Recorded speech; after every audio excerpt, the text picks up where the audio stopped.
কেমনে বলি, কেমনে নবীর কাছে গিয়া দাঁড়ায়। তাই ওমর দূরে দাঁড়াইয়া একটা আয়াত পড়তে লাগলো, ইস্তাগফির লাহুম আও লা তাস্তাগফির লাহুম ইন তাস্তাগফির লাহুম ৭০ মাররাতান ফালান ইয়াগফিরাল্লাহু লাহুম যালিকা বিআন্নাহুম কাফারু বিল্লাহি ওয়া রাসূলিহি ওয়াল্লাহু লা ইয়াহদিল কওমাল ফাসিকিন। হযরত ওমর এই আয়াতটা বারবার জোরে পড়তেছিল, যেন নবীর কান পর্যন্ত এই আয়াতের আওয়াজটা পৌঁছে যায়। আল্লাহর নবীর কান পর্যন্ত গিয়া পৌঁছে গেছে রে। আল্লাহর নবী ডাক দিয়া বলে, ওমর তুমি আমারে কি বুঝাইতে চাও? কেন বারবার এই আয়াত পড়তেছো?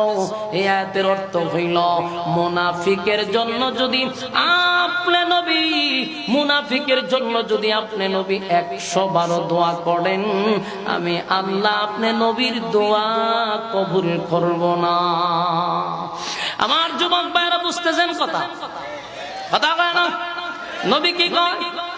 এই আয়াত শোনার পরে কয়, ওমর তুমি কি বুঝাইতে চাও? ওমর কয়, হুজুর আয়াতের দিকে খেয়াল করেন।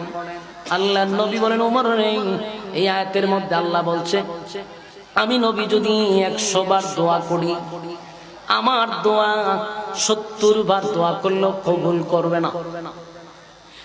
আল্লাহ মুনাফিকের ব্যাপারে আয়াত নাযিল করছে যে ইস্তাগফির লাহুম আও লা তাস্তাগফির লাহুম ইন তাস্তাগফির লাহুম ৭০ মাররাতান فلن يغفر الله لهم ذلك بأنهم كفروا بالله ورسوله والله لا يهدي القوم الفاسقين। الله আয়াত কারিমা নাযিল করে জানাইলো, কোন মুনাফিকের জন্য আপনি নবীও যদি 70 বার দোয়া করেন, আমি আল্লাহ আপনার দোয়া কবুল করব না।